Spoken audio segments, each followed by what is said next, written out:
Thank you so much for being here. We have a terrific program tonight, and we're so happy to see such a great turnout.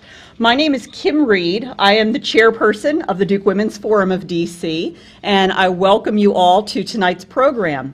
We have quite a mixture of graduation years with us tonight. Could everyone stand who is a current student? Current students, please stand.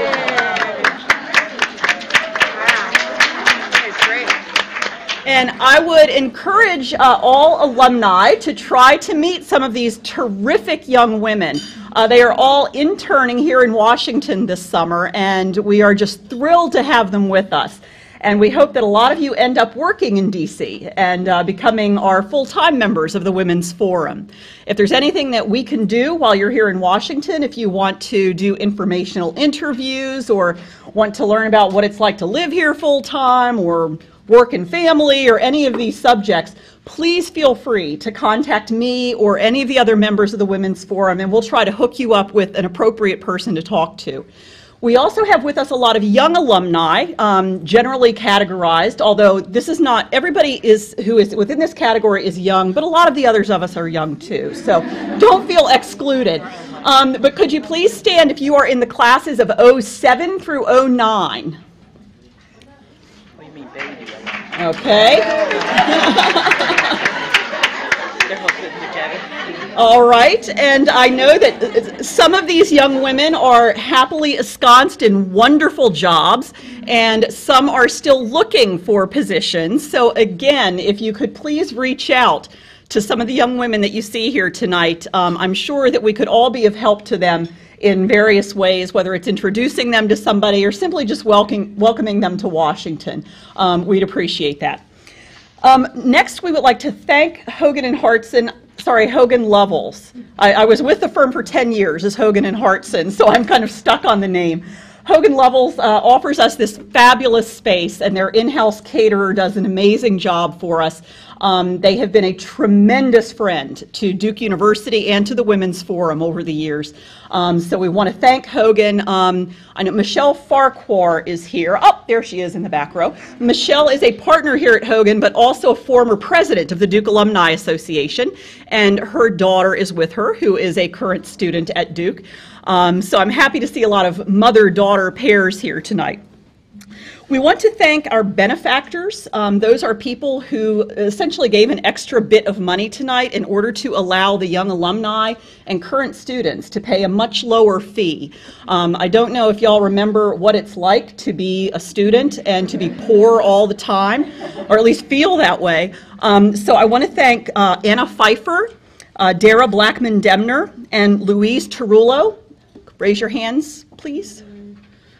Okay, thank you all very much for your extra contribution and patronage. Now we're going to turn to our unbelievably fabulous distinguished panel. I could obviously spend the day talking about their individual credentials, but Ann Pelham had the wonderful idea of typing up their credentials and putting them on your seats so that we wouldn't have to spend time going over their very impressive biographies. Before I turn the program over to Ann Pelham, I wanted to recognize the fact that today is Ann's last day as the president of the Duke Alumni Association. And Ann has been a very dedicated member of the Women's Forum, and just as a very small token of our appreciation, we wanted to present these to Ann. Wow,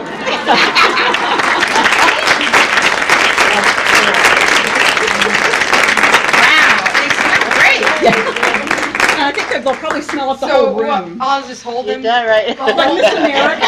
Yeah, I will put him in a chair over here while These you are great. do your thing. Thank you so much. So I will now turn the program over to Ann, who is going to act as the moderator and introduce the rest of our panel. Thank you. Thank you, Kim. And I think we all know that one of the reasons that so many people are here and that our Women's Forum has been so successful is Kim. So I think we should give her a round of applause.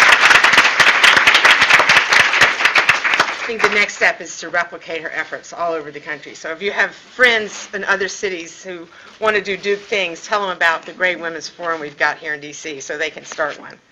I wanted to give you all the bios because the details of these women's lives are just fascinating, and I hope that we can get some of the stories behind that tonight in this conversation.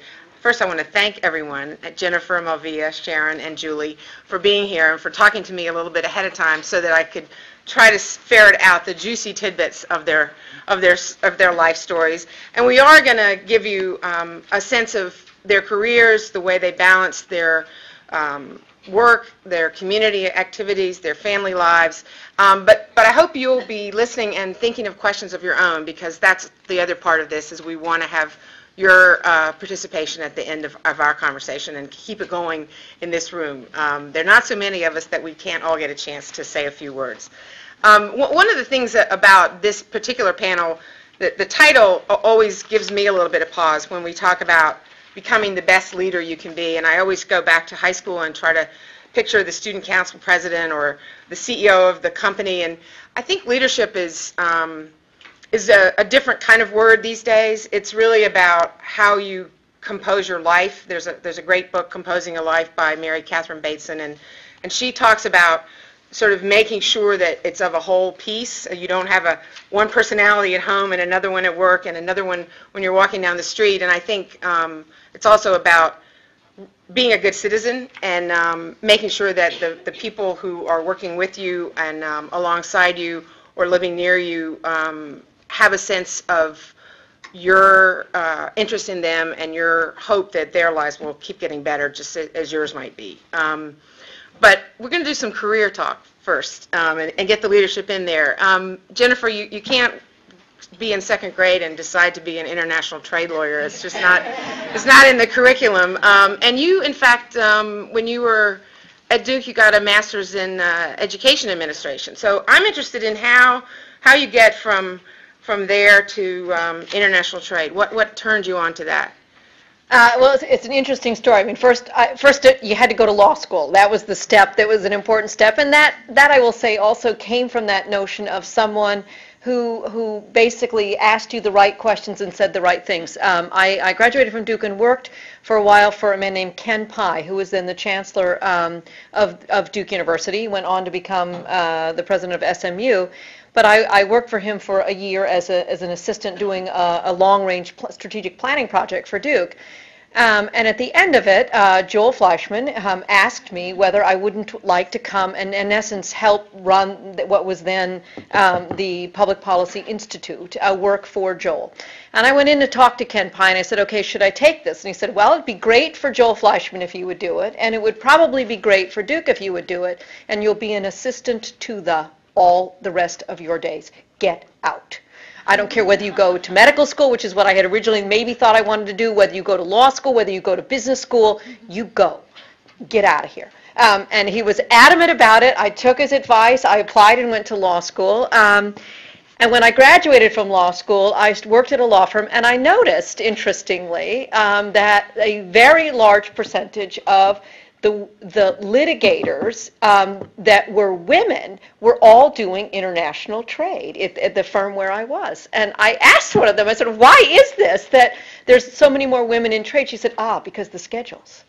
If you have young children, what you need most of all in your life is predictability. I mean, the ability to know next month I'm going to be busy, so I can't do anything, but, then for this other patch of time, I can. And it just so happens that international trade, like some other areas of law, the schedules are decided by the statute. I mean, it says this event happens on the 60th day after a complaint has been filed. This event happens on the 190th day. You can plan your whole schedule around that. And so it was interesting to me that all of these really smart, capable women ended up in international trade. I also think I then sort of became a negotiator, and I think there's also a part of that where I think women are uniquely good at certain things in the law, and in one of them I think is this notion of getting to yes. I mean, getting to a negotiated agreement that everybody can come out of a deal and feel very good about it. So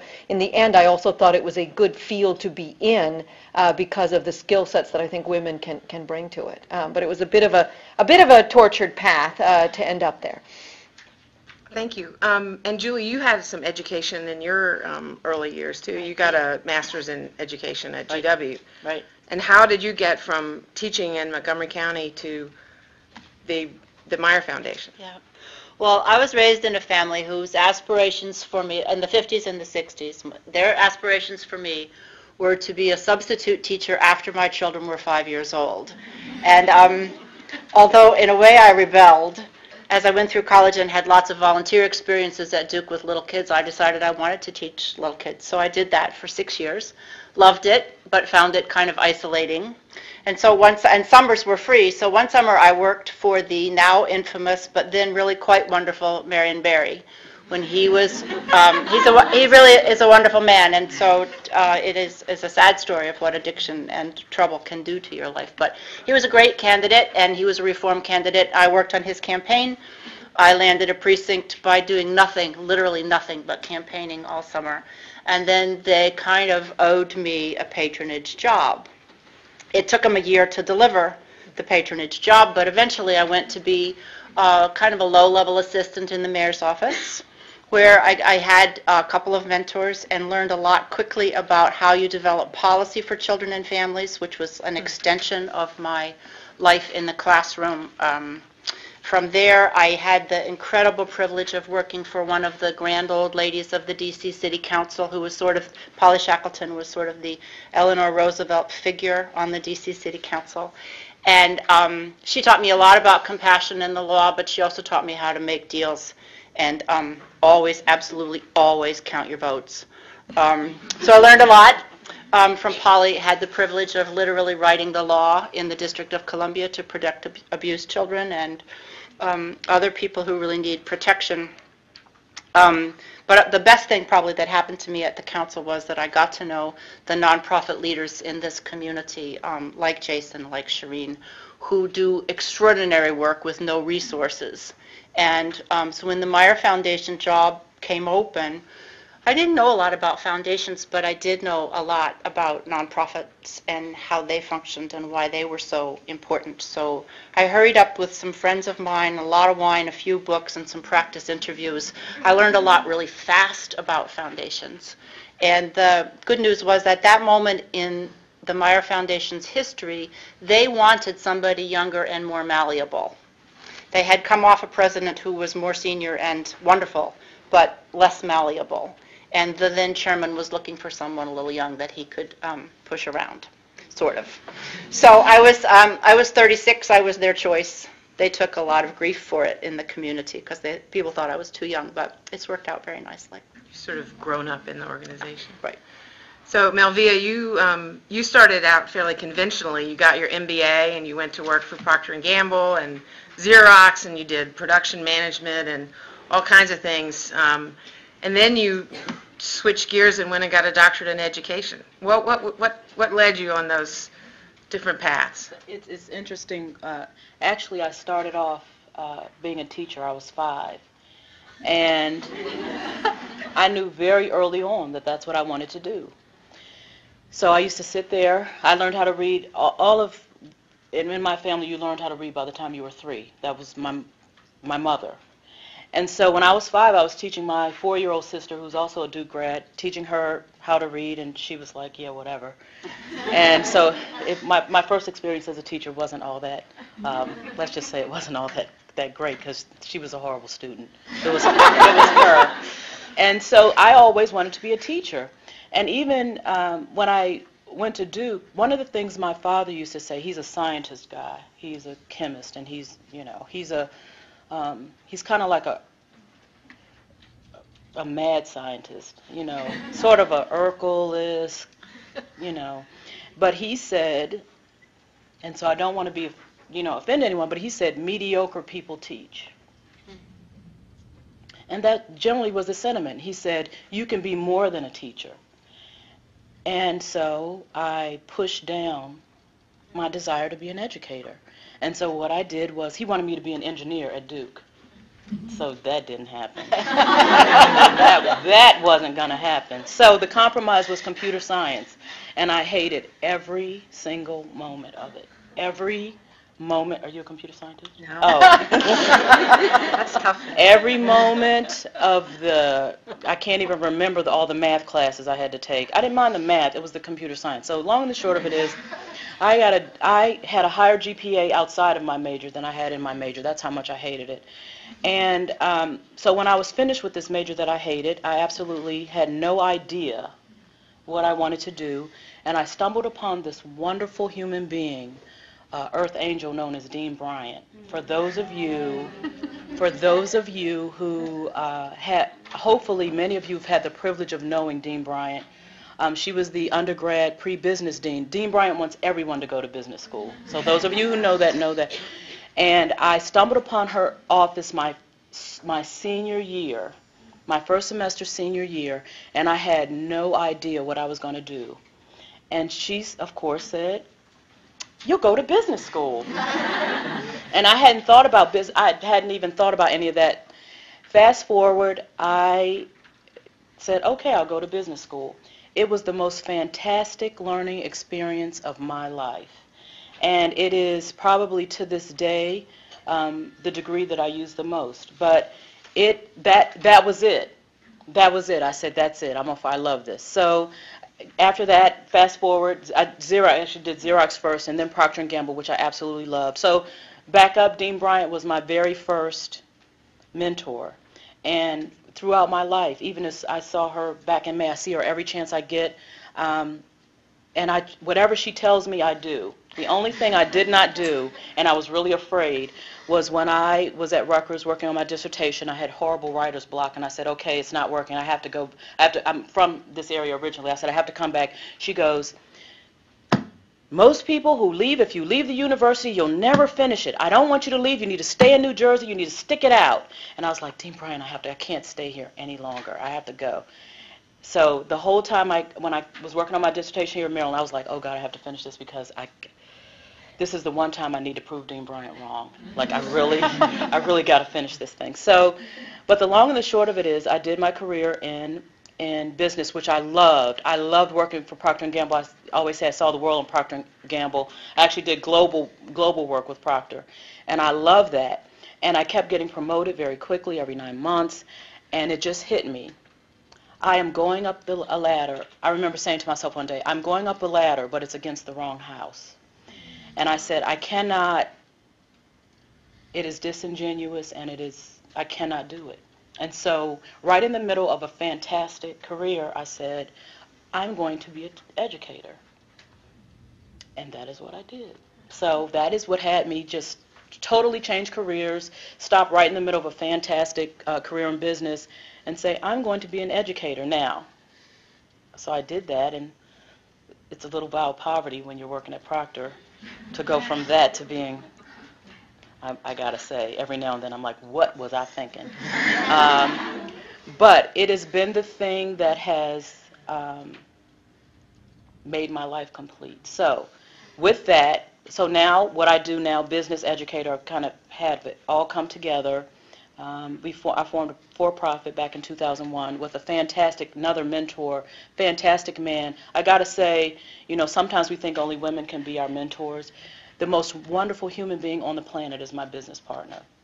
And he actually taught me how to have compassion because I come from a business model where it's all about, savvy. And he was just like, I know there's a human being in there somewhere, so we're just going to pull that out. And so with our balance, he's a therapist by training and a very savvy businessman too, but he taught me an awful lot about how to connect, the whole thing about how to close the deal, how to make sure everybody is included and involved, although I brought a lot of that too.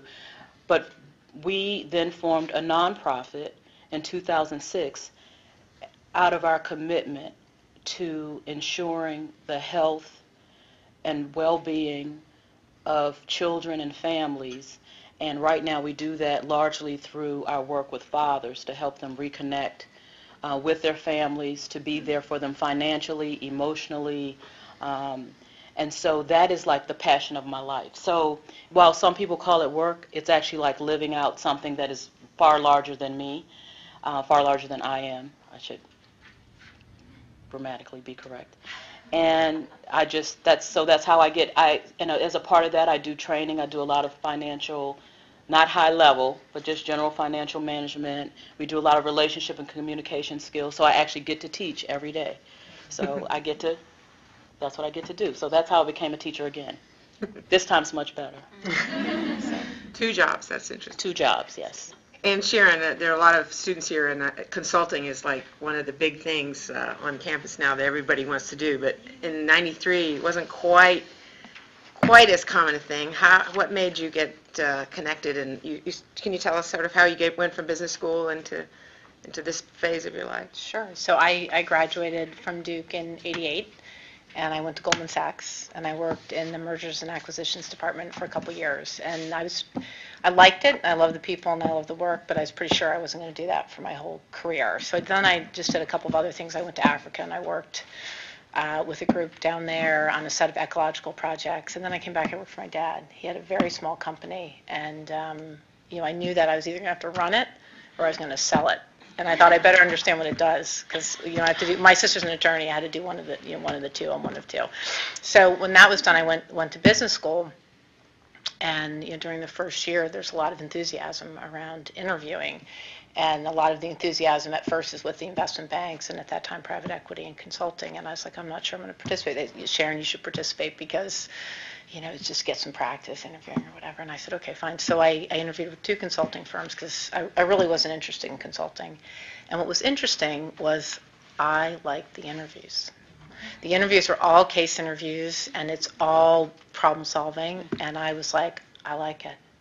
And it was interesting. I got the 2 firms that I interviewed with, I got offers from both firms, and I just made the decision like that, I would go. And then I went, and I liked it. I was in the New York office of BCG. I worked for Bloomingdale's. It was across the street.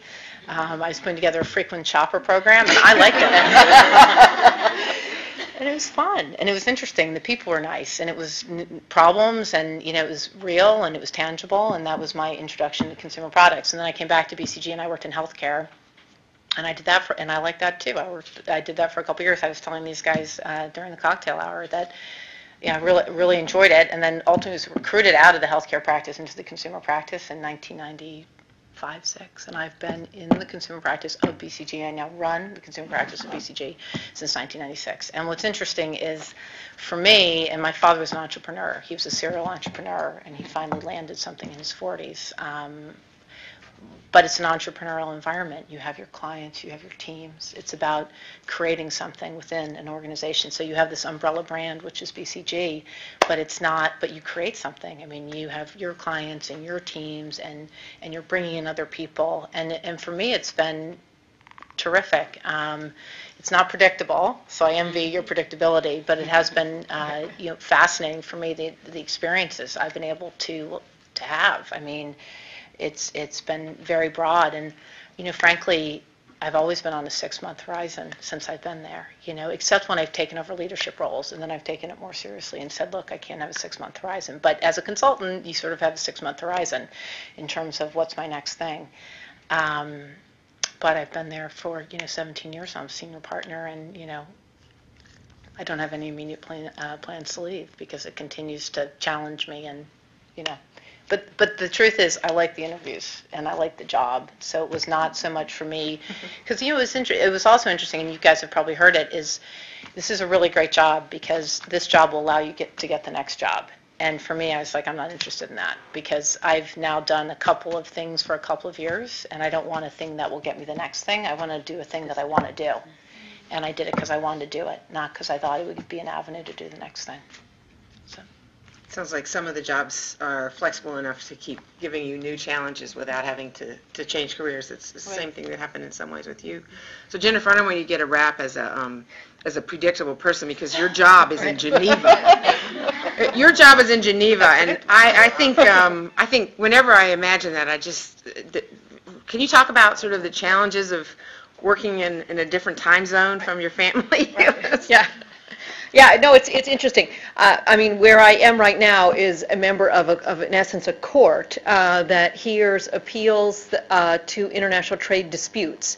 You may have read today a big decision came out involving subsidies that have been granted by some of the European countries to Airbus. And so the issue is, again, the general notion in international trade is you can't trade in products if you've gotten a subsidy from the government, since the competitors didn't get a subsidy from their governments.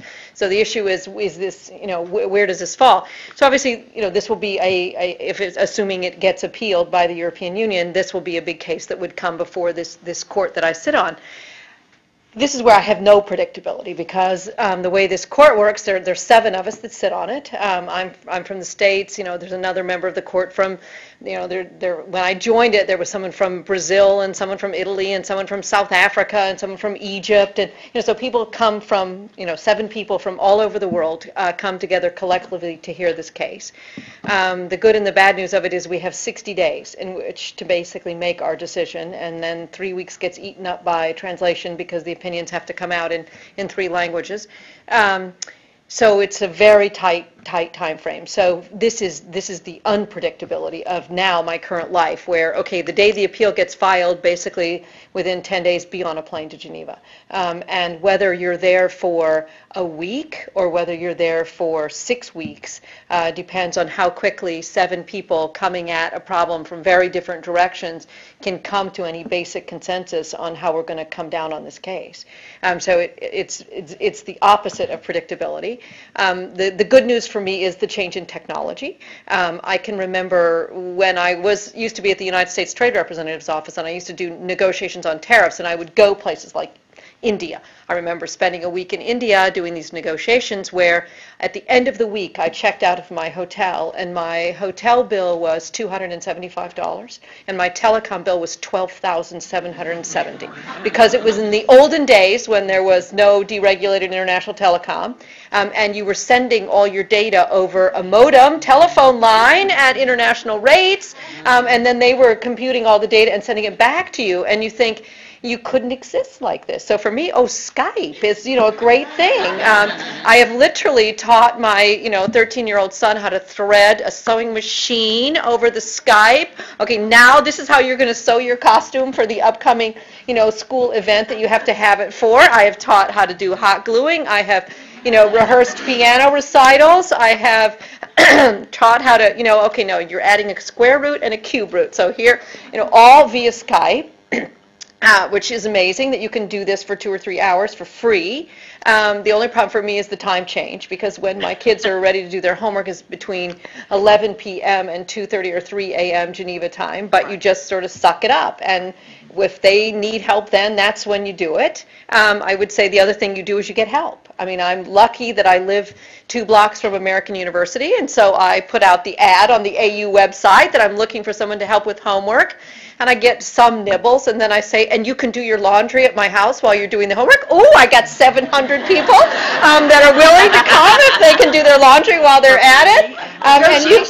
And you find your way of finding, help so that your kids have, good homework help. But it's not easy, I will say. It is definitely not easy. And the problem for me when you go into these kind of jobs, it's a bit like going into a black hole where you are in these intense pushing and shoving with these 7 colleagues about how to come to a decision, where you really can't say, oh, gee, now I have to go, do something at home. You really just have to stay there until you've resolved whatever is the issue of the day or the moment. And that's the thing that's really tricky, is that you have these long patches where you're relatively incommunicado, and then you have to come up for air and try to figure out what's going on in a different time zone in a different place. And I don't think my advice would be any different than any others. It really helps if you have a supportive spouse. I will say it is really that makes it possible. I think in the absence of that, it's almost impossible. Julie, when you've done a lot of work trying to provide training and education for other leaders of nonprofits, I would imagine that one of the questions is burnout. And how do you keep people from just letting themselves burn out in all levels, in all parts of their life, because they're working so hard at the thing they care the most about, which for those folks is their nonprofit. Maybe Jason King or Shireen can tell us about this. What are some of the ways that the Mary Foundation and you have been that good citizen, that leader in this community to try to do that? Well, I think. And why does it matter, I guess? Well, I think it matters because the nonprofits do such incredibly essential things for all of us, not only for people who are living in poverty, but for all of us. Girl Scouts, hospice, you name it. In poor communities, they feed the children and they make sure that there's somebody to supervise people after school, and when somebody comes out of jail, they figure out how that person's going to make it and get back to a good job. The Meyer Foundation has, if you don't know us, we've been in existence for about 65 years, created by the family that owns the Washington Post company. But our real mantra has been to find and listen to the needs of really capable nonprofit leaders, and then do what they need. And what we found is, first thing they need is some seed money to get things started, and then they often need help growing organizations in the management sense to make sure that they're growing a robust organization that's sustainable over time. But in many ways, so we do management capacity, we do loans. If you can't make payroll on Friday, you can come get a quick loan. But really, I think the most important thing we do is try to support the leaders through, we do have a special prize for 5 leaders a year that specifically works on burnout, $100,000, 2 years. What do you need to keep yourself going in this job so you don't leave the organization, don't leave the field? And then I think the other thing that we do, and this is why my job has stayed exciting for 25 years, is we do everything we can to really shine a light on those leaders and their work. So we have a very robust website. We do publications. We work with the media to try to get the limelight shown on certain people. If Washingtonian of the Year is looking to figure out who they want, certain communities, we call them behind the scenes, because most of the leaders that we know, like Jason, like Shireen, they are not known to the general public. Their organizations are, this is not to you guys, but grotesquely undercapitalized, because these folks are raising every dollar that they need every year. Most of them don't have a base of individual donor support. They're dependent on grants from foundations and corporations, and as you all know, sometimes government. All of those sources have gone down in the last couple of years, so that building a base of individual support really is what stands between the really successful ones and the ones that are going to fold. So partly, I think my own career has stayed exciting because my board and my staff and I really do have a deep personal commitment to these leaders and what they're trying to do, and we just keep trying to figure out new ways to work with them. It's harder now because the markets are such a mess. God, the last couple of days have just been terrible. It used to be that the markets were going up so much that I had another $1 million a year to do something new with. To say, oh, this needs doing. Emerging leaders, we want to work on that. Well, I don't have a new $1 million a year, so now I have to look for partners. So if you know anybody who wants to start an emerging leader program with a whole bunch of philanthropic money, let me know. I know somebody at a consulting firm. Sharon, you've done a similar kind of thing in the sense that you've led a women's initiative inside your consulting firm to try to encourage women to join the firm. Can you talk a little bit about how that's worked? Sure. So BCG historically was a great place for women to work, and we have 20 years ago we had a big brand, but we weren't a very big firm. But we actually had a lot of women in key leadership positions, and what we found 6-7 years ago was if you looked at the firm, that number had really declined, and so we just took stock of where we were and where we wanted to be, and it was interesting for a couple. So first of all, we said women are an important part of our social fabric, and they're important in terms of culture, and they're important in terms of our clients, because a lot of our clients are consumer product companies, healthcare companies. I mean, there are key executives who are women. The consumers are women. So it was important from a business perspective. But then I did a little work, and what was interesting was, and I shared this with some of the folks in the room earlier, was we looked at our women associates, which is the women right out of college, and I did a little analysis looking at the women associates and the male associates and how they performed. And what I found, and have shared ever since, is that the women associates actually performed, I like to say, slightly better than the male associates in terms of their case scores. And by the way, the women associates were more likely to come back to BCG than the male associates. So one of the things I said was, it's the business rationale. They perform better and they're more likely to come back. We should get more of them, number one. Number two, if you looked at the women summer consultants out of the business school classes, again, case scores on average were slightly better. And they were more likely to come back. And by the way, if you waited until the second year of business school, 60% of the women had already accepted their offers who were in business school. So I said, okay, we need to target the women in the first year consultant class in terms of business school. So we had a major thrust. We had targets. We said 50%, 30% of the people graduating from business school were women. We said 50% of our summer class will be women. We're going to bias it. We're not going to bias it because we're biased. We're going to bias it because it's good business. Because you get those women, they're more likely to come back. And so what was interesting is we put together this program, and we've massively increased the number of women. But the other thing is if you get a lot of women in and they leave, then that's bad business. So you have to figure out a way to make them stay. So what we did was we put together a real strong program across the United States of interventions, okay? And so if you think about women and why they leave, it's because they hit certain milestones in terms of their life cycle. They get married, they have a baby, their parents are sick, okay? It tends to be things like that.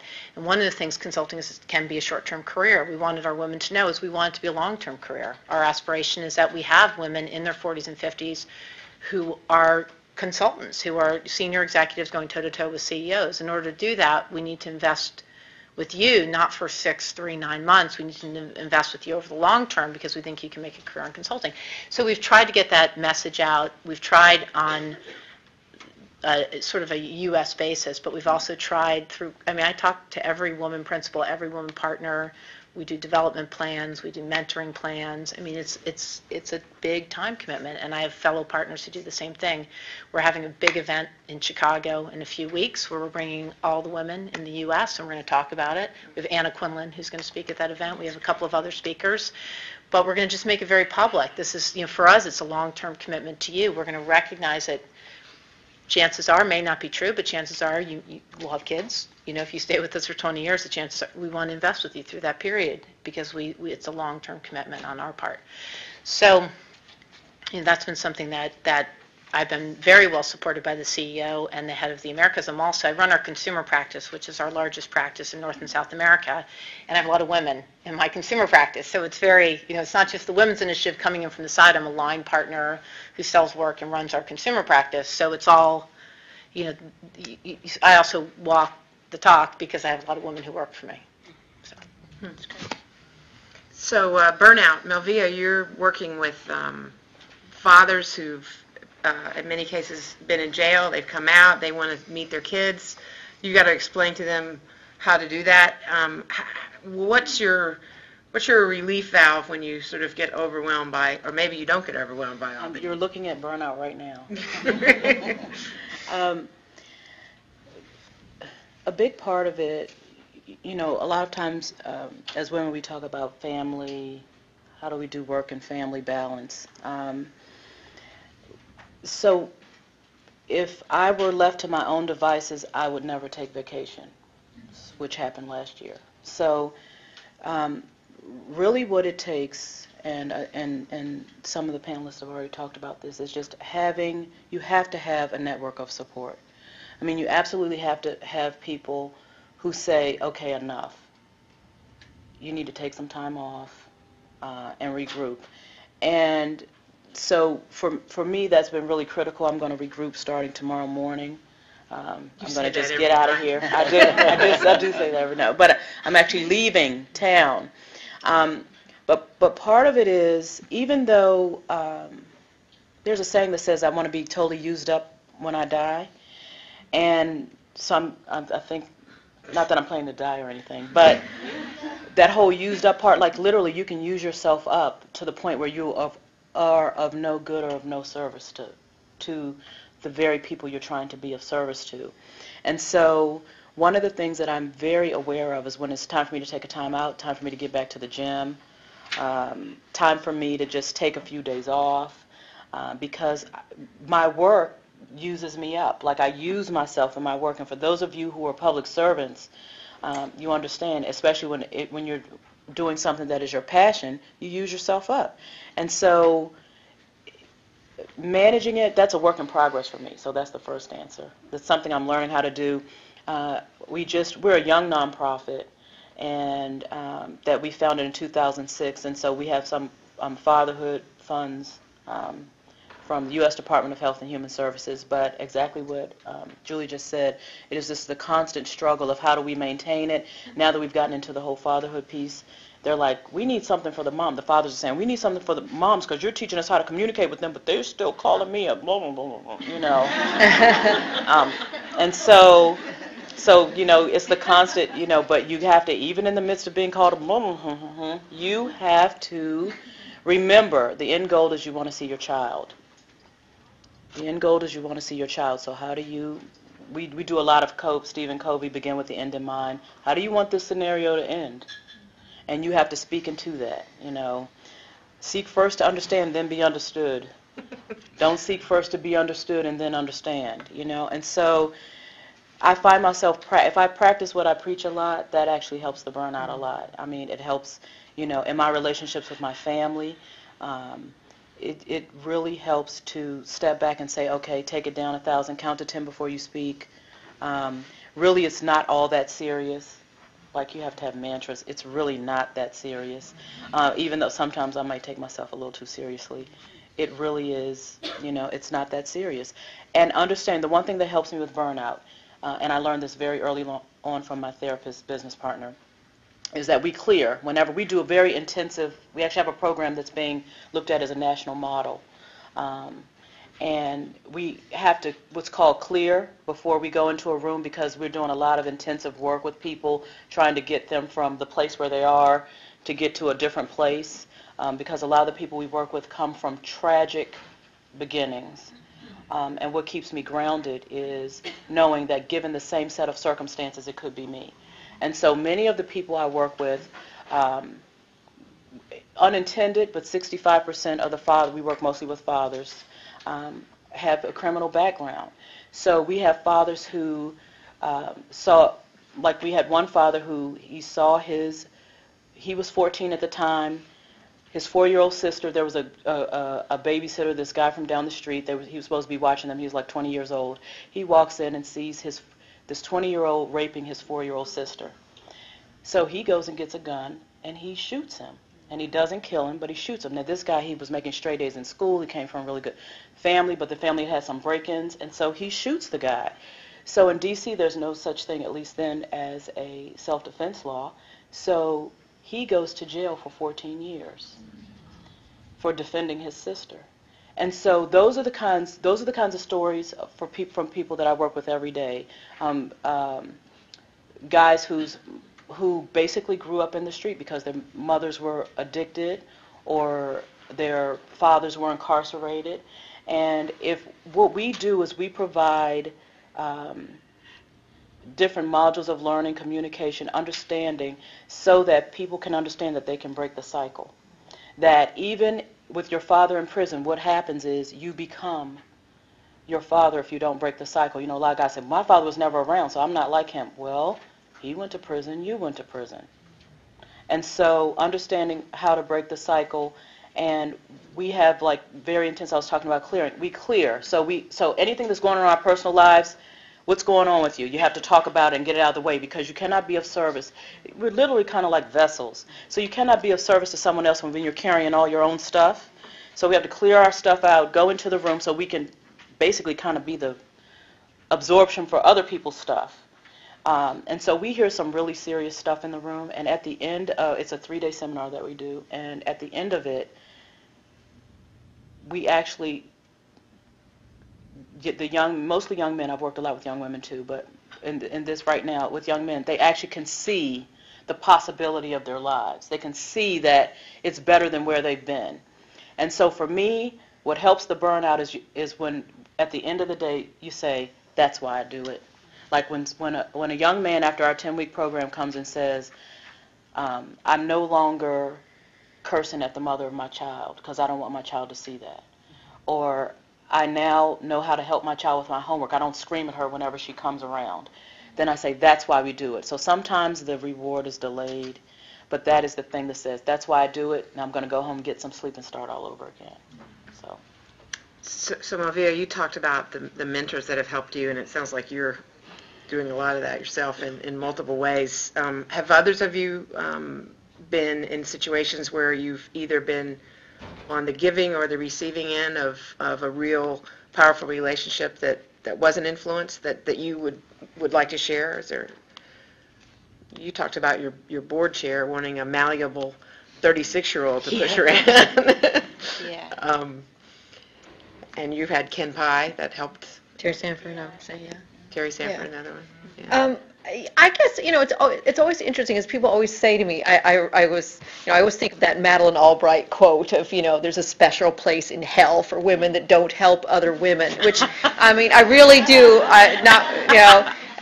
there's a part of me that, has always been a big fan of Madeleine Albright's, and agrees with this. Respond to that. But I will say, I think you have to be a little careful about how much our own vessels are full or not, in terms of, I've always encouraged people to find mentors where you're not asking the impossible of your mentor. In other words, I'm not sure every person has to be a mentor to you for all things and at all times. I think you need to find mentors that, for this piece or for this moment in time or for this aspect of what you need help for. And it doesn't have to be a long, very, very personal, long-lived relationship necessarily. And so I at least encourage people to think of me, if I can help as a mentor, even if it's, for an hour of career advice, or for someone who's been an intern in my office for 5 minutes, every once in a while over the span of 6 months, and not necessarily that you're going to find that mentor that will be with you, or that you will see for many hours over years and years and years of time. It might happen, but I think you can look for mentoring in small chunks and in small places, and maybe get more from that than you would if you're endlessly seeking the perfect mentor, because it's not clear in today's world of everybody moving around all the time that you can necessarily find that. And the one thing I would just say to build on that is that people do want to mentor you. What's interesting is, it's surprising. Sometimes people will, catch me on a Friday or something, and they just say, "Can I have 15 minutes just to talk?" It's flattering. I'm happy to spend time talking to someone about their next job or what they want to do within the firm, or, people want to help you. People want to mentor you. And I think sometimes there's this barrier, which is, well, I don't really know that person. I kind of respect them from afar, but I don't want to approach them. I don't want to say everyone, but I think the vast majority of people, are open to having some sort of relationship, maybe an occasional coffee or just checking in, and maybe that builds to something great over time, or maybe it doesn't. But it's been nice, for the period of time that you've been able to have it. So I think it's also, mentoring. I have had terrific mentors through, and it's been always accidental. I've never necessarily sought one out. It's just come mostly through working with people. But, mentoring also, just to remember, is also a two-way street. And you have to want to be mentored, and you have to be open to being mentored. And, if you are with people, I think a lot of people probably want to mentor you. That's been my experience. You don't want people who say, "I need a job now." You want a little more sophistication in the house.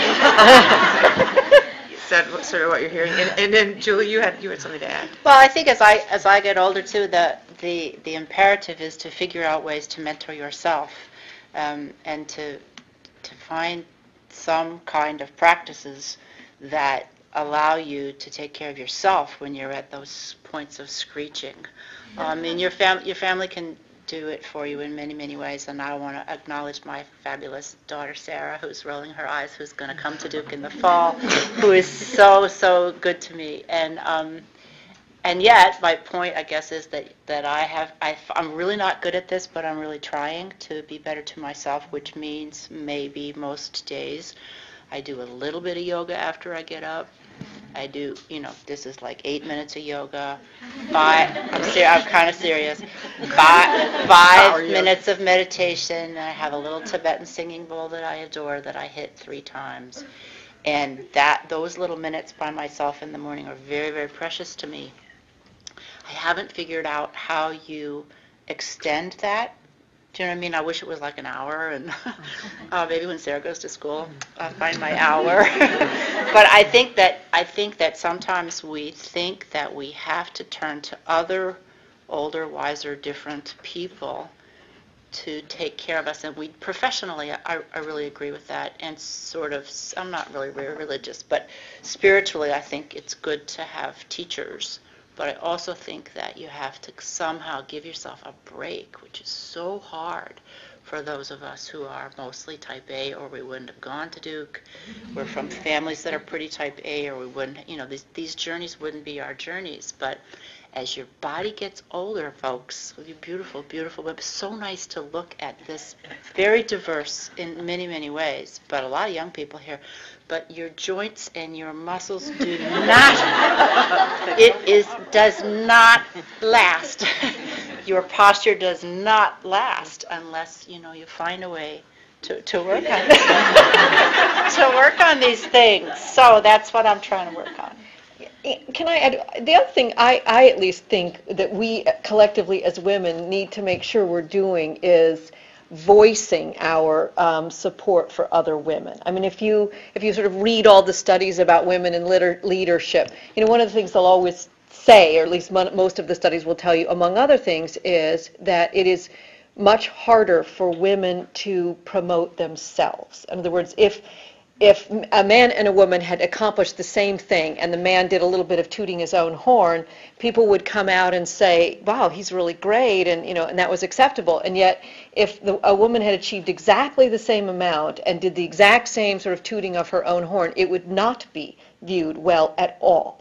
And so it is true that women need to have external validation. So the one piece that it's not really quite mentoring as much as it is that notion of helping and supporting, but I do think it is critical that women take on this mantra of providing that external validation so that we don't have to promote ourselves, but that our friends, our colleagues, our mentors, and others who have seen other women do well, voice it.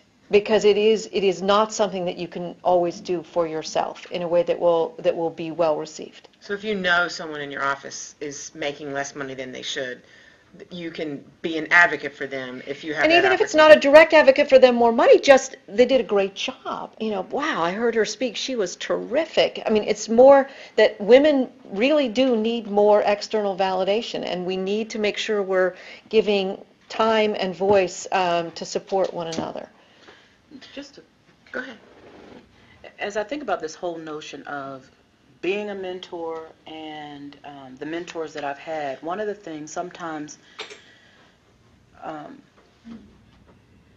as I think about it, we cannot ignore the value of men as mentors.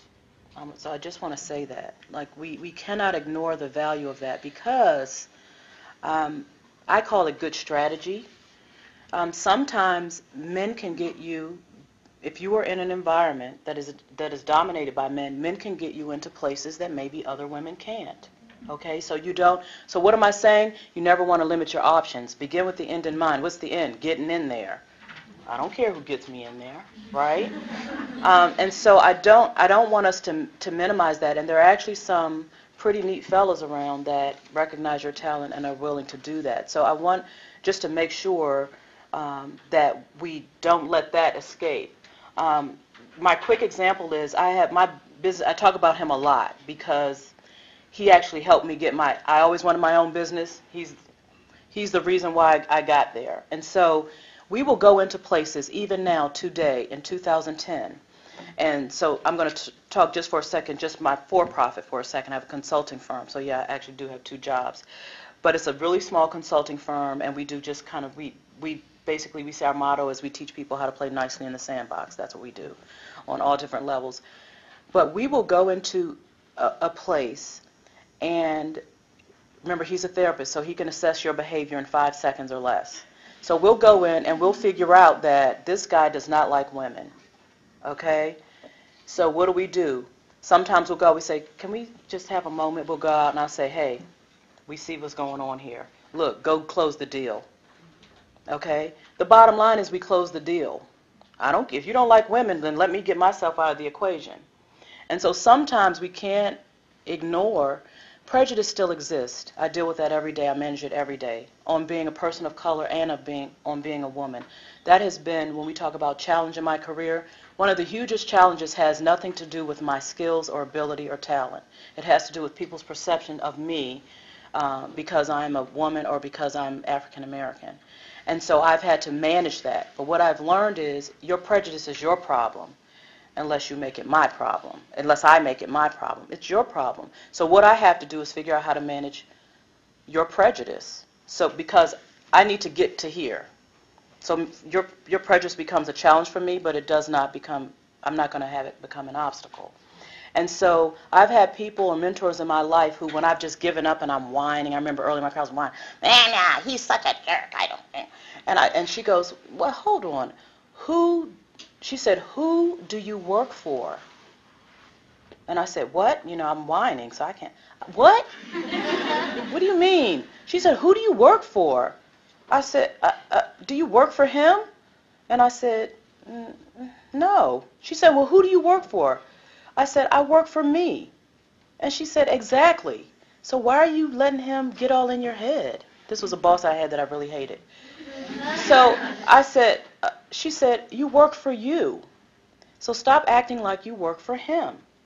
You don't work for him. You work for you. So figure out, and that's really an empowering thing. I work for me. So everything I do is for me. And if this doesn't work for me, guess what? I have options. That's the benefit of a Duke degree, right? You have options. So if that doesn't work, then I need to do the next thing. The other thing is, people want to mentor you when they catch you doing something. You are doing something inside of your passion line. So for those of my young sister women here, when you start to do the thing you love, what I found is when I stop focusing on self and focusing on others, when people see you focusing on others, doing something for someone is beyond you, that becomes infectious. And people say, hey, she's got something on the ball. That's the person I want to help. So if you happen to find yourself self-absorbed, and sometimes we can be, no one really wants to mentor a person who's all about me, right? It's what are you doing? What are you doing to make a difference for somebody else, not just you? What are you doing? You're climbing up the ladder and you'll scratch and claw, and as soon as you get yours, you'll turn around and bite. And who wants to mentor you if you're like that? So what are you doing? It's important to have your own career, but it's also important to do something for the betterment of humankind.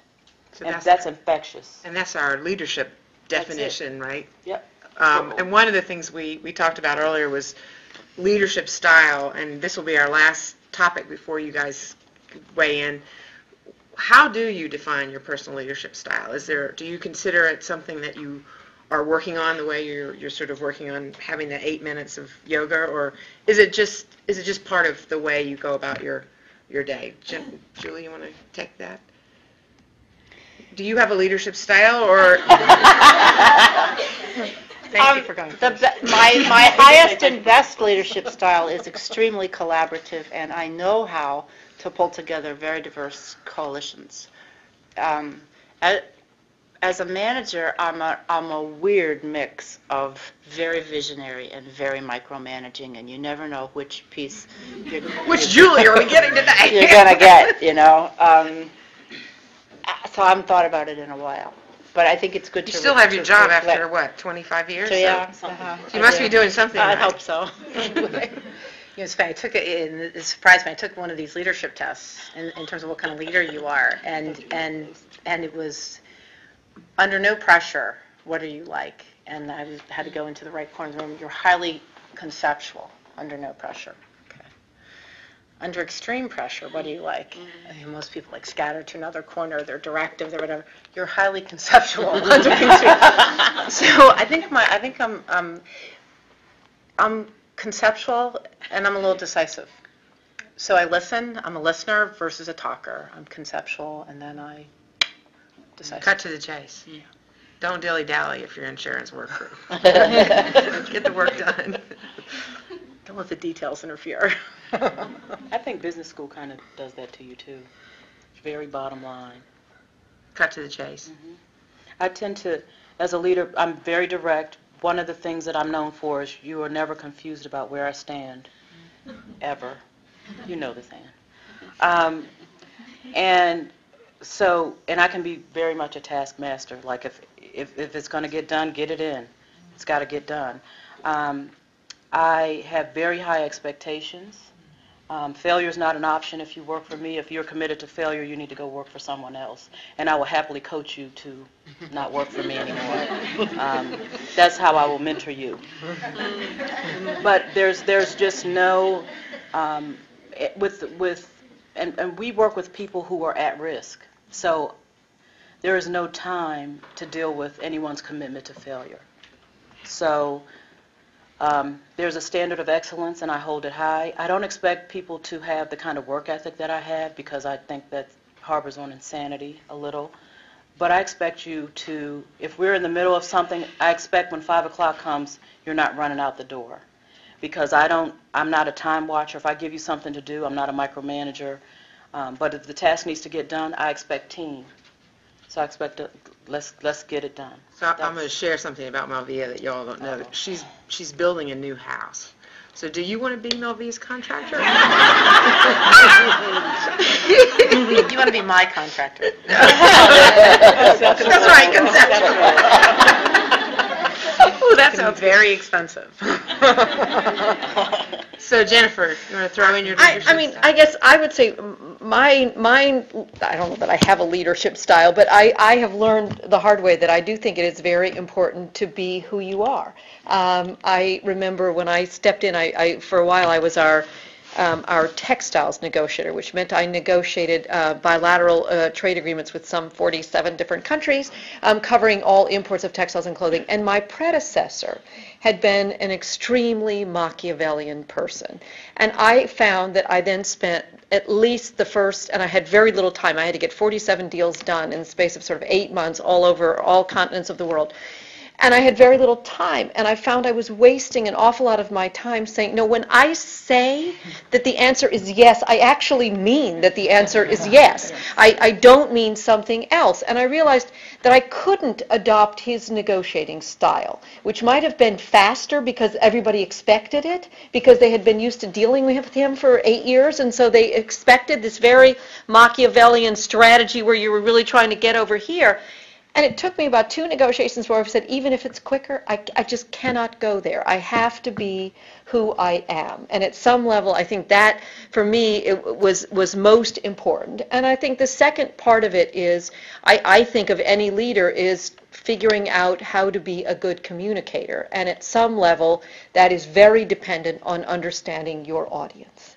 I mean, right now I sit again on this very small court, but it has 2 Asians on it who do come at everything with, it doesn't matter how many times I say it and how many times I feel I am being true to myself, and if I think, the answer is we should reverse the panel, they will never believe that that's what I actually mean. They will always think that I mean something else. And so I will say, I think we should reverse the panel, and they're spending all of their time figuring out what do I actually really mean.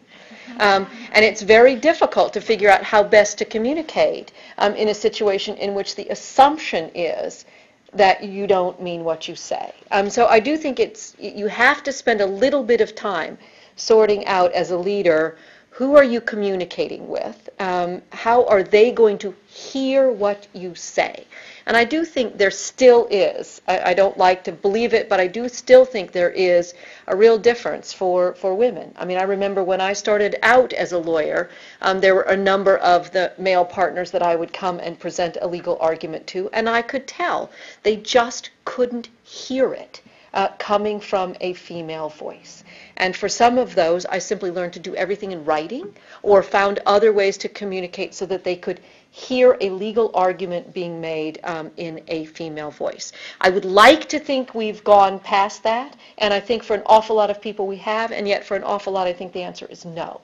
And if you look at all of these various studies where they're literally put two groups in the same room and have a male voice and a female voice make the exact same argument, and the male voice, everybody nods and, oh yeah, great argument, and the women, everybody turns, looks away, ignores it, and couldn't possibly repeat back what was said if they were asked because they didn't hear it.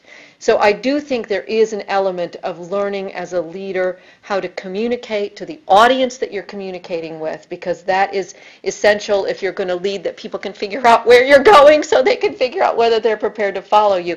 And unfortunately, I think it is a little trickier for women than it is for men. But it clearly can be done and has been done, but I think some effort to sort out your communication style is critical. Cool. Okay, audience. Ooh, good. Go ahead. I have a question, which is, it seems to me that to be successful and ultimately to become a leader in your profession or your organization, especially as a woman, you can't be afraid to make the ask, whether it's asking for funds, asking for mentoring, asking for political favors, asking your clients to give you business. And I think for a lot of women, making the ask is very difficult. And I'd like our panel to really comment on that. It's a very good question. You've already got the money. You're giving it away. What about the clients? How do you? It's not something I was comfortable with for years and years. Maybe I was lucky because I actually did pretty good work and I was appreciated. But what's interesting is a lot of men aren't comfortable with it either. And as you grow and you gain more confidence, then my view is, and you may feel that this is arrogant, but I feel like I'm doing my clients a favor by selling them business because I'm actually helping them. And I think we are differentiated versus our competition, and I think what I'm going to scope is going to be better. And I think the team I'm going to put on is going to deliver. And so with that, it doesn't feel like I'm asking for anything. I'm actually helping them. And so maybe it's a mindset thing. I will tell you, it's not something I was born with. It didn't necessarily. But there are a lot of men I work with who are really good and who have to grow into that as well. But I think, if you are good at your job or good at your job, what you have to say is, I'm not really asking for anything. This is a right thing to do. So I would say because I'm in the nonprofit world now. This is totally new to me. I'm like, oh my goodness, what do you mean? I have to raise money for what? Payroll? What? I used to work at Procter. You don't think about that kind of stuff, right? And so now my new role, when you're executive director of a nonprofit, it is your job to make the ask all the time. And totally, for me, totally uncomfortable. But I had to make the adjustment to this. Our cause is great and necessary. And if I don't make the ask, then who will? And so it's really about stepping out of your comfort zone. We tell our clients every day, you got to step out of your comfort zone under really adverse conditions. Then, well, if I'm saying that, I have to step out of my comfort zone and say, hey, this is what we need in order to continue our great work. And part of that is to have statistics. I love those. But you have to say, we have served this many clients, this many this many that. So when you are actually making the ask, you are making the ask to support something that you believe in and something that you're really doing great work. And so it's really no sacrifice to make the ask. Part of the difficulty of making the ask is how we feel about it. It has nothing to do with how out there feels about it. And the bottom line is this, is that if you don't make the ask, you will never get it. And so you'll never get it. And the other thing is, typically in nonprofits, the nonprofit world is really, you every day, for those of you who are in the nonprofit world, you're fighting for the very limited dollar now.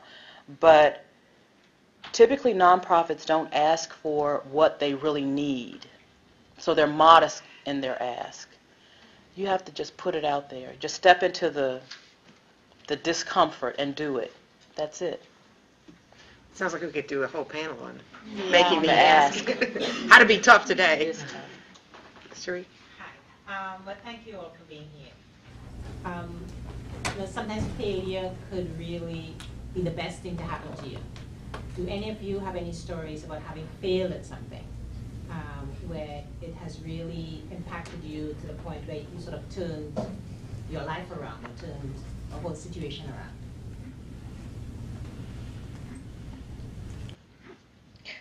I mean, I wouldn't call it a failure, Yeah, but I I don't think remember, about I it. remember,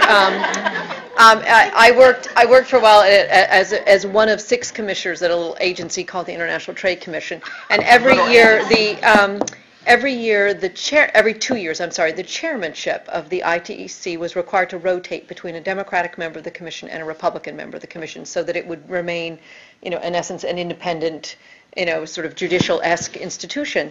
And I wanted to be the chairman. And I had all these reasons that I wanted to be the chairman, because I had all these ideas of things that would improve the agency. I mean, things that we could do better, other work that we could take on that would make us, a much more helpful part of the government's trade team, all these very specific projects. I had a whole list of them.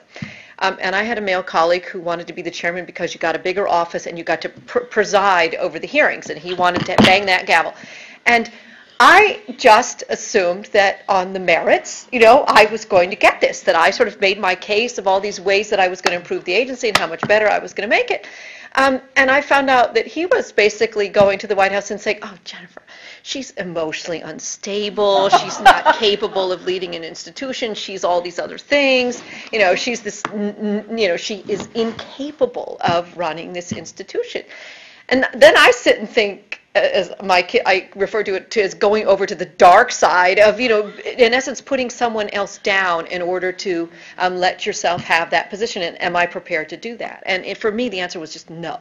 If that's what it takes to become the head of this agency, thanks but no thanks. I will keep my conscience intact and not get there. And so, lo and behold, he's chosen, and he does nothing. He has not one idea of anything to do to improve the agency, but he preens very well at the thing.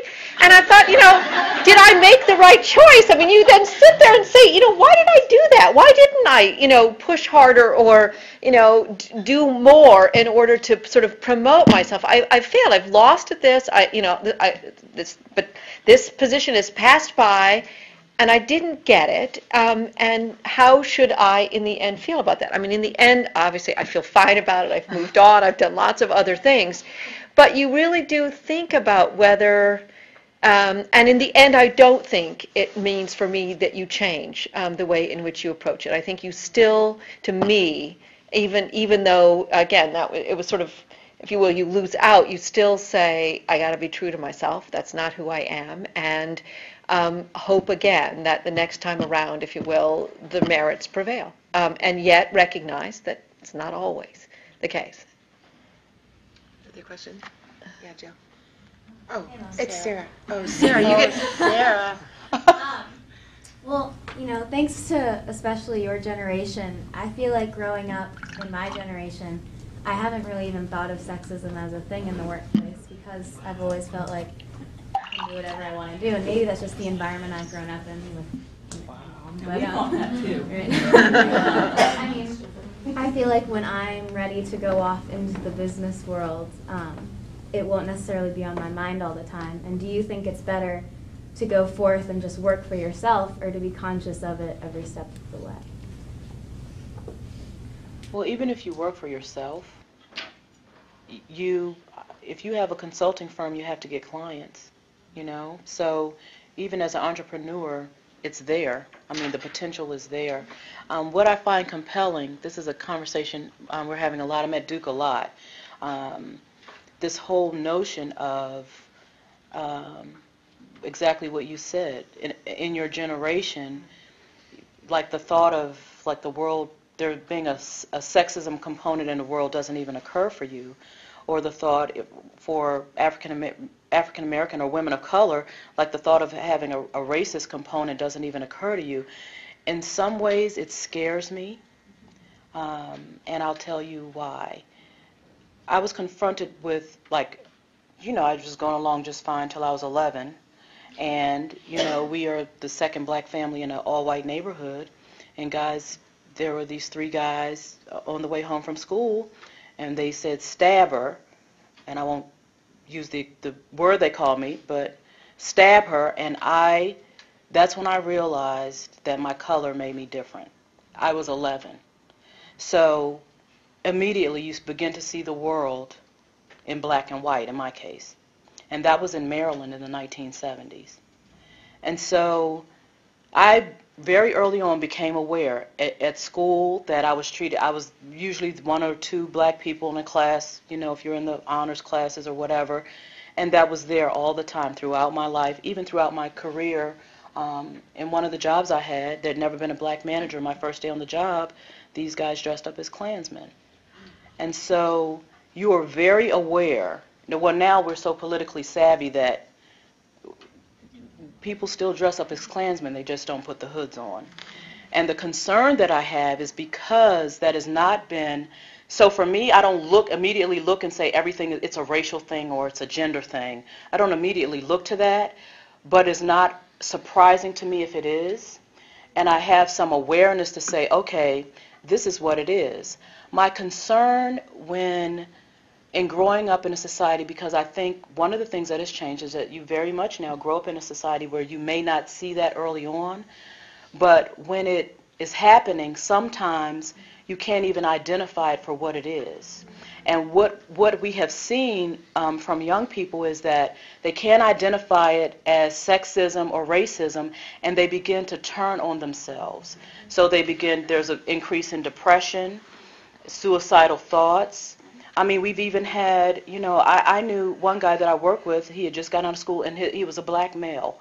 And he had never experienced, exactly what you said, he had never experienced, he probably had experienced racism, he didn't even know to call it that. So when he gets into the workplace, there's all this stuff happening to him, he can't identify it, and he literally begins to stutter. He starts to, he becomes so emotionally despondent, he starts to stutter. So my concern is that when you see it, do you recognize it for what it is, and then do you have the tools to deal with it? See, so from 11, I have the tools to deal with it. I say, okay, he's a racist, so now I know how to deal with him. So this is what I know. He's a racist, so now this is what I'm going to do. I'm going to give him this. The data's going to be indisputable. Okay, so you can't come to me and, I'm going to put my stuff out there with everybody else's. And so you can't get around it. And if you do some stuff like that, everybody's going to see the racist that you are, right? But when you have no idea how to fight it. So that becomes my concern, because it does still exist, because people in your generation aren't running all the corporations.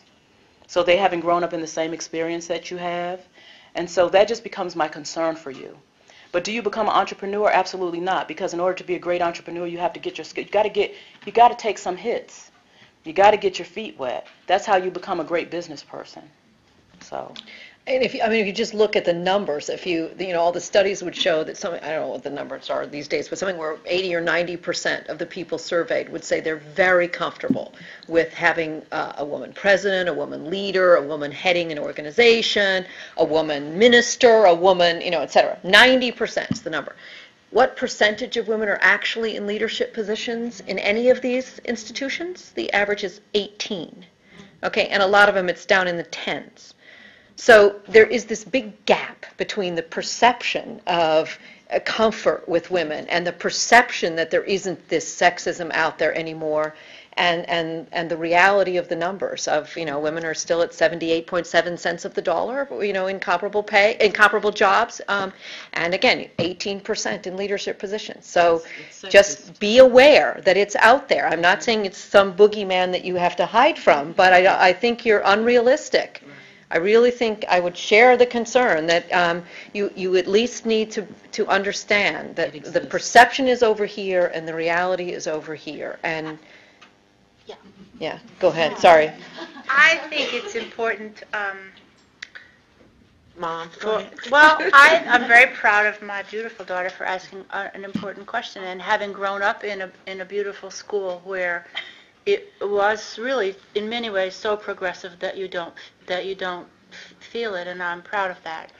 I also think, and I have to tell you, I said this when I was down at Duke in February, everybody in the room, you have to read this book that I cannot bring myself to read because it's so painful, which is called Half the Sky. I don't know how many people have you even heard of it? Okay. Half the Sky is the most powerful book. I can't read it, but it is about, it's about literally gendercide, the unbelievable abuse of women around the world, girl babies who disappear, things that in this country we don't think about that.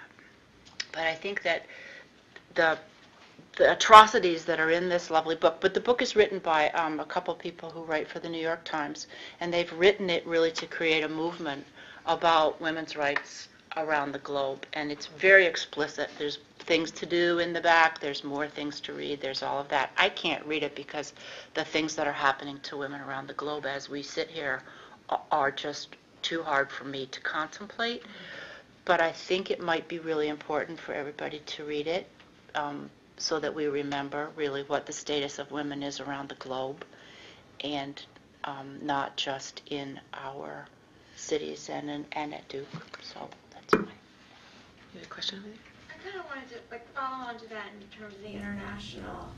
I guess I'm in between your generation and Sarah's, so I've seen the sexism and the racism. I guess I'm a little more sensitive to it than average, because I'm Latina and I don't appear it, so people don't realize it. And so I don't see it as much, but the first time I ever really noticed it was when I moved to Asia for my job. And one of my first projects was working with Korea. And they didn't hear anything I said. And so I know one of the things that Jennifer has continuously emphasized is, I keep thinking of the Hamlet line, this above all is fine and it's all be true. If any of you have experienced that your leadership style or anything has to change when you're dealing with international colleagues. I know you mentioned dealing with two of your Asian colleagues, but I guess I wanted to hear in general from all of you on that aspect. Well, first of all, what strikes me is even in telling it, the emotion that you have about it. It is a very emotional affront, and I just really want to acknowledge that. Like when you're confronted with someone who, like, this is how I am born. I have no say in this. And for someone to basically ignore you because of how you were born, it is very difficult. So I just want to say that. But what I noticed, the whole piece, and sometimes this is really important, because sometimes if you are there and the culture says we don't pay attention to women, as an individual, you're not going to change a culture. You're not. And so that's where, and this is, I mean, that's where a sensitive, understanding male sometimes comes into play, where they say, oh, what are you doing? Or if you go and say, wait a minute, I just said the same thing you said. Oh, God, how many times have I done that? I just said the same thing that he just said. What is that? You know? And I'm ready to just rip the whole table up. Like I have to manage that. You know, what? That's what I just said. And I said it more eloquently. What? Are you serious? Anyway. But it is, so the thing is that you have to say, okay, it's cultural. It's not about me, because what we do as women sometimes is we internalize. Right? We turn it on ourselves. How come I couldn't make it work? How come I couldn't, you know? But it is not you. It is not you. And we have to develop the armor to push past that. Because, you know, I want to fight. I'm a fighter. So I want to fight you. You know? After, you know, I'll cry later, but right now I just want to rip your guts out. You know what I'm saying? I mean, because it's not fair. And I have this thing about fairness. And it's just not fair. And so what's really important is that you say, okay, who can I get to help support me in this? That gets back to the thing about mentors. When you say, well, have you ever experienced, who can I get to help to support me in that? I've had a lot of white males be fantastic to me in that regard, where I say, wait a minute, I just said that, you sent me on this mission, I did this, I did that, I did that. It's not working. I used to work with Germans in my global role. So I had the North American role. German males, Mexican males. Come on, can we get more? Less serious. Don't make any No, stereotypes. I'm not. Culturally, it's a very machismo. Am I telling a story? or is this true? They're machismo cultures. And so it was very difficult to make my way in that. And sometimes it took someone else saying, she's talking, so can you hold your comments until she's finished? I mean, that's how blatant it would be. And so you really have to find people who you can help support you in that. And sometimes that's not necessarily women. Or Sometimes it on is. the flip side, for what it's worth, I took all female teams. Always. When I negotiated with the Koreans, I would take an all-female team because every single one of, it would be 4 women on the U.S. side of the table and there would be 14 Korean men on the other side. And they were so uncomfortable. They were so uncomfortable. See, she had some fight too. That you would end up getting a deal because I mean, seriously, they were so unglued by this and so off-put by the fact that I would not have a single man in the room on the U.S. side of the table. So that I got great deals because I made them all totally uncomfortable. There's a comment, a follow-up in the back there. Go ahead. So what Bobby said earlier. The point that you raise, and I've been in financial services and IT for a long time, so I'm going to make a not nice quip, but middle-aged white guys, I wanted to put on my resume that I manage them most. You got to pick your battles. So I love the contrast between those two stories. And I mentored a group of girls that came right out of Wellesley when I was at MicroStrategy, and it was the opposite. Not only were they aware of it, but they spent a lot of time talking about, it's an all-girls school, we're going to combat it, stuff like that. And one of the founders came in to talk to the group at MicroStrategy, which was predominantly male. It was an IT company, and he was giving a good talk, and he kept saying, you guys. And my mentee from Wellesley was like, oh, that's sexist. Well, it's your first week in the company. And my answer is, if he would have grabbed you on the ass when he said it, yeah, we got something. But don't put yourself, if you can, in situations where you can gain an upper hand and find a fair, sane way to win that doesn't compromise your principles. If you can't, pick your battles very carefully. That's not what you want to go down on. Right. Or you'll be fighting all the time. That's right. And you don't want to do that. Louisa? I just want to take this home. We've been sort of all around the world, but I'd really love to hear from this panel about family and work balance, because you often hear, you can have it all, but would you tell this audience that they can have it all, or maybe they can have it all but not at the same time? I mean, that kind of thing, the kind of trade-offs or ways that you've tried to achieve balance. You've touched on this a little bit about, about 15 minutes for yourself a day, or using Skype to talk to your kids. How do you handle that? Especially in our 20s. I think it's easier in your 20s. Yeah. A lot easier. Look, I mean, you can have it all, but just not every day. That's my view, which is I have a 9-year-old, I have a 12-year-old, I have a husband with a demanding job, great parents, great sister, a lot of friends. I play tennis. My kids play tennis. My kids play lacrosse. I go to their. So you can have it all, but on any given day, there's going to be a set of trade-offs, and I think that you kind of have to play. The perspective has to be, I'm doing this because I like it. I'm doing this. My career, I believe, and I wouldn't do it, I believe it makes me a better spouse. I believe it makes me a better mother. I believe it makes me a better person, more well-rounded, more interesting, more satisfied. I'm happy. I think that rubs off on the people around me. But every day, I don't go to every event at my daughter's school. I don't ever do carpool, mostly because I don't like it. But you sort of have to pick and choose. Now, do I ever miss a lacrosse game? Rarely, and so you pick the things that are important, and you do that. The things that are important to your daughters, the things that are important to my husband, and I do those things. But he's not at all my work events. I'm not at all his work events.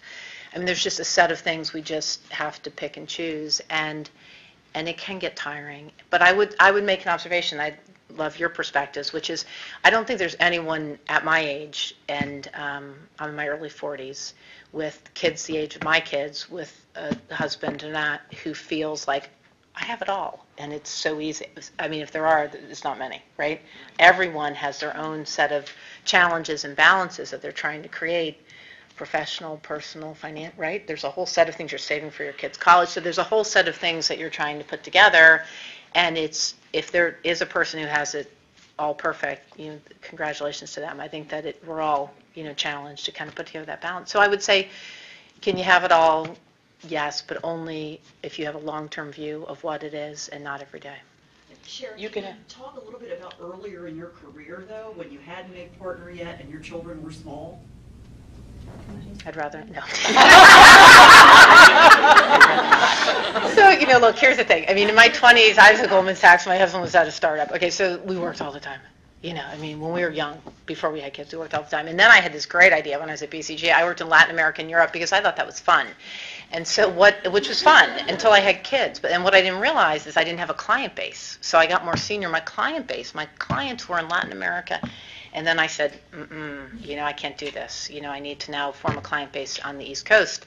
So that was dumb. But that was fun when I did it. And then I basically, when my kids were young, I made partner when I was 30.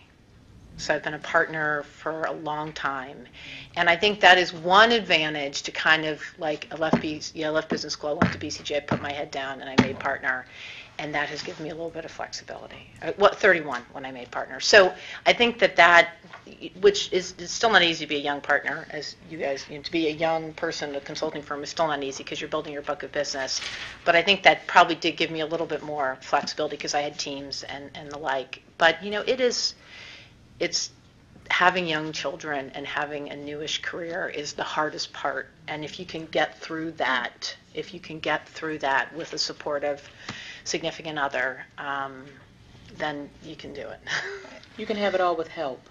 Yeah, you need help. You cannot. You do. That myth of the superwoman almost killed us. Yeah.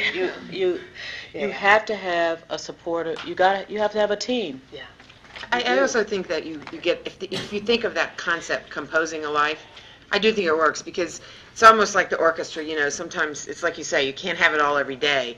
Different instruments come in and out, and you have to be patient with marriages. You have to just sort of, sometimes nobody has time to pay attention to each other, but you have to realize that at some point you will and make that commitment. I think it's not easy, and any young woman who gets out of college now and thinks we've figured it all out and you're coming along at just the right time, sorry, I don't think we've done it. I mean, there are too many societal problems that we haven't solved, like Louisa was saying, her daughter in her 6-week maternity leave. Who thinks 6 weeks is long enough to stay home with a baby? It's tough that's the rule too many places. There's a couple more questions. Yeah. Ma'am, I'm a little bit different than most people. I'm in the military, so my experience is a little bit different as far as bosses and promotions are concerned. But the one question I do have for you is, the bosses that I've had that have been the hardest on me have always been women. And I know also that I'm a little bit harder on the people who are women who work for me also, because I know how hard it is to be looked at as successful in my career. So how do you balance that of not being and I don't mean if anybody, the bitch to your subordinates, and also dealing with the bitch that you work for, at the same time, but understanding that it's actually for your betterment, and I guess that's a good question. Don't you think sometimes it's that they're still not comfortable in that role? Law firms used to have legal administrators who were promoted secretaries who just didn't know how to be the boss. They just hadn't had role models, and they didn't have a good sense of the right way to do it. And I'm just worried that that's what you're dealing with, is that they haven't had enough opportunities to learn that you don't have to be cranky and yell at people to be a good manager. But in the meantime, it's too bad for you.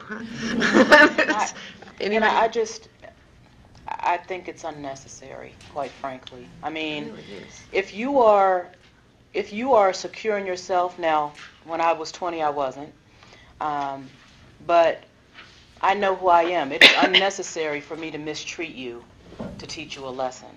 That is unnecessary. And oh, by the way, for me, it's important to treat everyone fairly. Maybe not the same, but fairly.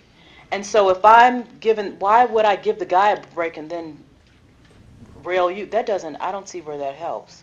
And there's no, I don't mean to offend, but there's no integrity in that. And so if I am going to be a teacher, I need to be a teacher to all. If I'm going to be a mentor, I need to be a mentor to all. So I don't buy into that I have to be tougher on you because you're a woman. To me, I don't agree with that. Let me calm it down. I don't agree with that. I think you can teach women what they have to know and toughen them up without being that way. I don't think that's necessary. And I don't think that's what makes you a good mentor, quite frankly. I think this is one of the most difficult things, and that I have experienced it in recent times in my career. And that is, if you have a woman supervisor, you have got to, or any supervisor who is mistreating you, you have got to find a way to say that you don't like being treated that way. It may be the most subtle thing. It might be body language. I don't know, but it's not okay. If you're working really hard and you're doing it, it is really not okay to have a supervisor of any age or gender who is treating you badly. It's not okay. And I know that, especially in a military chain of command, you probably can't say that, right. But you have got to find ways to not. It's a little bit like you said. You cannot take it in, and I am taking it in as we speak. So I'm speaking to myself here that you've got to find a way to say somehow I don't like being treated that way, and empower yourself around it. I'll just say two things. Go ahead. We have go. No, just from a professional services. And this may not be responsive to your question. It's funny because there's a woman who's pretty senior. She told me she's harder on the women who work for her than the men. She said, I don't mean to be, but I am. I said, why? And she said, because I feel like saying, God, suck it up. This is going to get you in trouble. And I think what happens is, I think she's really nice, and I think the women are more open with her than they are with their male supervisors. So they reveal more of what they're thinking. And she sees it as one. And she sees it as a weakness. So that's just one thought I'll just put out there. And then the second thing is sometimes the men smile at you, but don't confuse that with what happens in the back room. Because they are not willing to tell women. I mean, I work with men, and I say, you have to say something. If the performance isn't meeting your expectations, I don't want to hear about it in the career review room. I want you to say something. I want you to put it on the form, and I want you to have the conversation. Men don't like being mean to women. And as a result, they don't always tell you what they're thinking. And so, I would just say that it may not be the case in your situation, but just be aware as you're working with people that those dynamics just One more may be question. helpful. Go for it. Yep.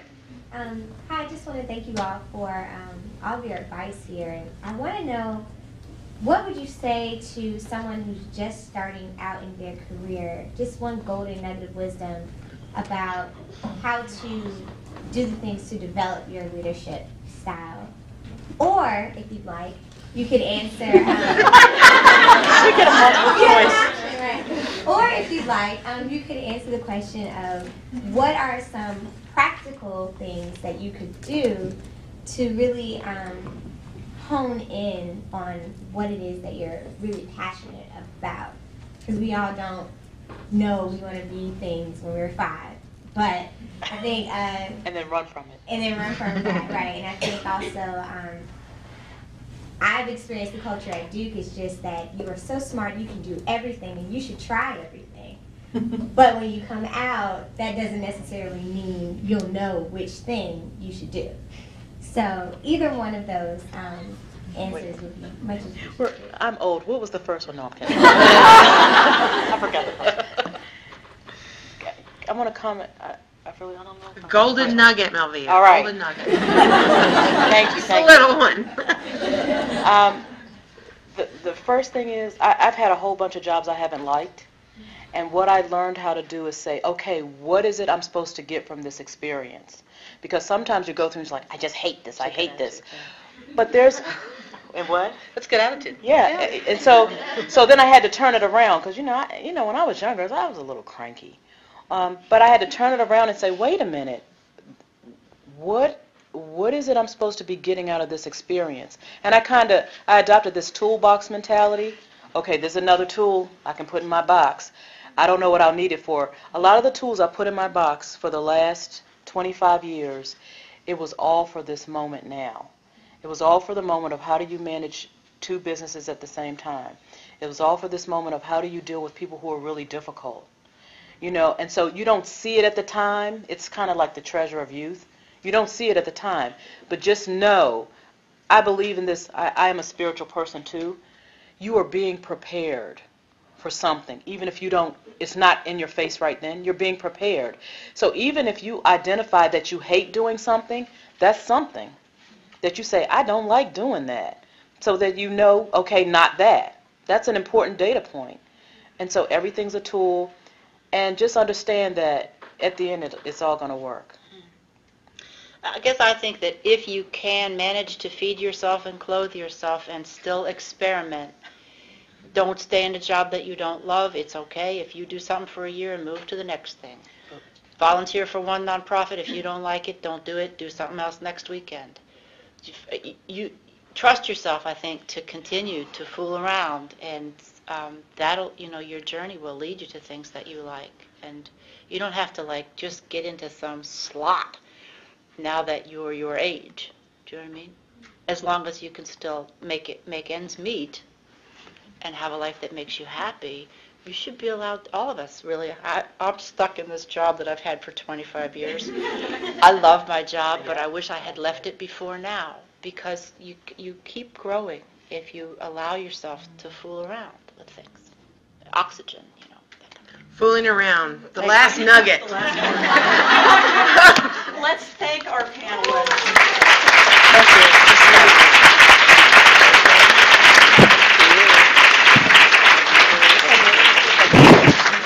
Thank you all so much. Anne, thank you for playing the role of the moderator. We very much appreciate it.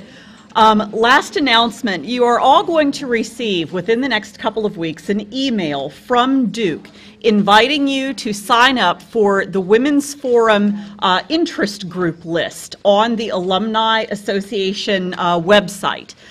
Which is on the Duke main website, and you can click on alumni and then go to different affinity groups. This is something that has just been created by the alumni office. When you receive that invitation, we would greatly appreciate it if you would go into the Duke system and sign yourself up for the Women's Forum. It's going to serve two purposes. One is for Women's Forum announcements, so you know of our upcoming programs, and the other is to serve as a discussion group from which you can opt out anytime, but we want to keep conversations going after interesting programs like this and provide a forum for younger and older alumni and alumni in different career fields, women who are staying at home and perhaps want to go back into the workforce, or women in the workforce who want to stay at home for a while, for us all to talk to each other and share our wisdom with one another. So I hope you'll take the opportunity to sign up for that.